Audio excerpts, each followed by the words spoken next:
Jaya Jerry कुमारी एक बिहारी है जिन्होंने एक रेलवे स्टेशन पर भगदड़ के दौरान अपने पिता को खो दिया था और तब से वह पंजाब के एक छोटे से शहर में रह रही है जहां वह एक मसाज पार्लर में काम करती है। उसकी मां शरबती जीविका के लिए सब्जी की पकौड़ी बेचती है और उसकी छोटी बहन छाया चेरी कुमारी एक छात्रा है। उनके अविवाहित पड़ोसी अनिल, जो गुप्त रूप से शरबती के लिए भावनाओं को संजोते हैं, हमेशा उनके प्रति सहायक होते हैं और जेरी और चेरी दोनों के लिए एक पिता के रूप कार्य करते हैं। शरबती जेरी की नौकरी से नाखुश है, हालांकि वह नौकरी जारी रखने के लिए दृढ़ है क्योंकि वह वहां अधिक पैसा कमा सकती है और एक आरामदायक जीवन जी सकती है। रिंकू दीपक डोबरियाल एक स्थानीय डेर्प जेरी का पीछा करता है, भले ही उसे उसमें कोई दिलचस्पी नहीं है। एक दिन शरबती बीमार हो जाती है और उसे अस्पताल ले जाया जाता है। जेरी को पता चलता है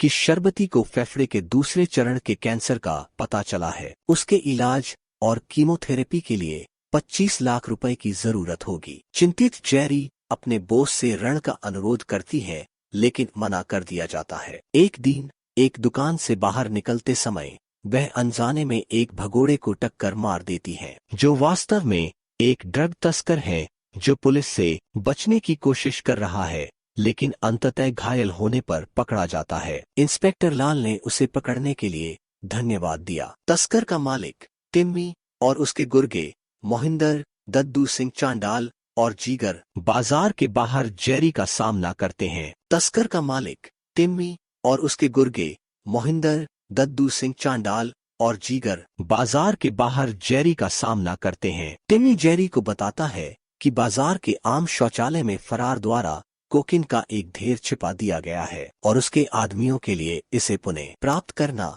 असंभव है क्योंकि बाजार अभी भी मजबूत सुरक्षा और जांच के अधीन है। जब तक ड्रग्स बरामद नहीं हो जाते तब तक जिगर द्वारा चेरी को बंधक बना लिया जाता है। एक भयभीत जेरी किसी तरह पुलिस सुरक्षा के बीच ड्रग्स को पुनः प्राप्त करने का प्रबंधन करता है। घर लौटते समय जेरी को पता चलता है कि चेरी को एक तस्कर के पैसे से भरा पर्स नकद से भरा हुआ मिला और उसे रख दिया। सबसे पहले वह पैसे रखने से इनकार करती है लेकिन अंततः अपनी वर्तमान स्थिति को देखते हुए इसे रखने के लिए सहमत हो जाती है। अगले दिन जेरी टिम्मी के स्थान का पता लगाता है और उसे नौकरी के लिए विचार करने के लिए कहता है क्योंकि उसे पैसे की सख्त जरूरत है। टिम्मी पहले तो झिझकता है लेकिन अंततः उसे रखने के लिए सहमत हो जाता है क्योंकि वह उसके साथ मुग्ध हो जाता है। वह जेरी को नौकरी देने के लिए अपने बॉस दलेर सुशांत सिंह को भी मना लेता है। वह उसे राम मलिक सौरभ सचदेवा के स्वामित्व वाली एक मछली कारखाने को एक टिफिन बॉक्स में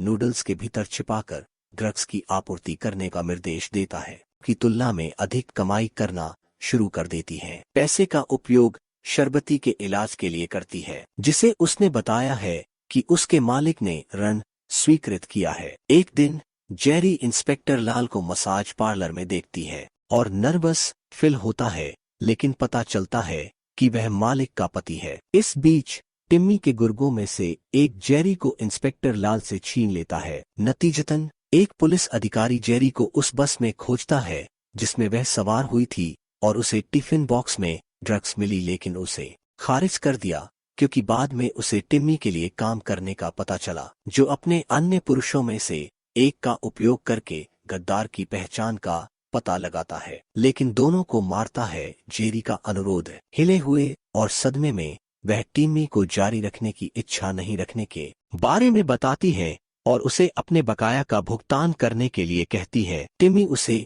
अगले दिन आने के लिए कहता है। जब जेरी बकाया राशि का निपटान करने के लिए वहां जाती है तो गुस्से में टिम्मी कहता है कि वह बहुत स्वार्थी है और उसे शरीर की मालिश करने के लिए कहता है। जब वह जेरी का फायदा उठाने की कोशिश करता है तो वह उसे दूर धकेल देती है और भाग जाती है जिससे वह लकवाग्रस्त हो जाता है। जेरी अपने परिवार के साथ भागने के लिए घर लौटती है लेकिन बड्डू, जीगर और टिम्मी के बाकी गुर्गों को पहले से ही शरबती और चेरी को बंदी बना लेते हैं। दद्दू दलेर को फोन करता है जो जेरी को बताता है कि वह 100 किलोग्राम कोकीन की भव्य डिलीवरी के बदले अपनी आजादी वापस पाने के लिए अच्छा है। जेरी ऐसा करने के लिए सहमत हो जाती है और अपने परिवार और अनिल के साथ एक योजना बनाती है। योजना के हिस्से के रूप में शर्बती अगले दिन बीमारी का नाटक करती है और जेरी और चेरी मदद मांगने का नाटक करते हैं। हालांकि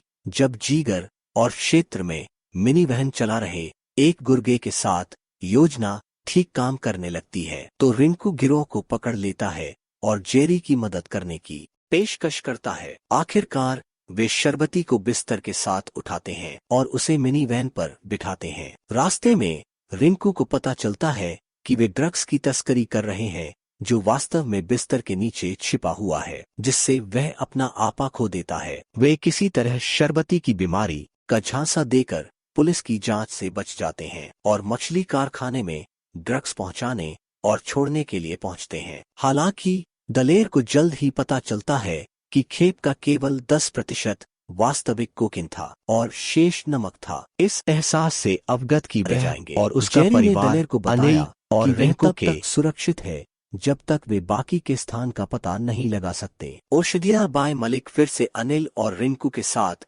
जेरी और उसके परिवार को पकड़ता है और जेरी एक और स्थान का खुलासा करती है। हालांकि जल्द ही पता चलता है कि नमक के बजाय यह सिर्फ परिष्कृत चीनी थी। मलिक के आदमी जेरी और अन्य लोगों द्वारा उनके झांसे में आने के लिए प्रताड़ित किए जाने के बाद उनके बंदी को मारने के तुरंत बाद इंस्पेक्टर लाल से टकरा गई और उसकी आजादी के बदले पर कब्जा करने के लिए उसकी मदद मांगी। वे टीमी के रेस्तरां में बुलाते हैं जहां दलेर और उसके लोग सभी को बंधक बना लेते हैं। क्रोधित दलेर ने जेरी को हर जगह मार दिया। जेरी का दोस्त तेंजीन और उसका गिरोह नशीले पदार्थों के साथ वहां पहुंचता है, लेकिन फिर भी यह थिक आटा निकला। इस बीच इंस्पेक्टर लाल और उनकी टीम वापस लड़ते हैं। एक गोलीबारी के बाद एक घायल टिम्मी को छोड़कर गिरोह के सभी सदस्यों को गोली मार दी जाती है। पुलिस उस जगह को जब्त कर लेती है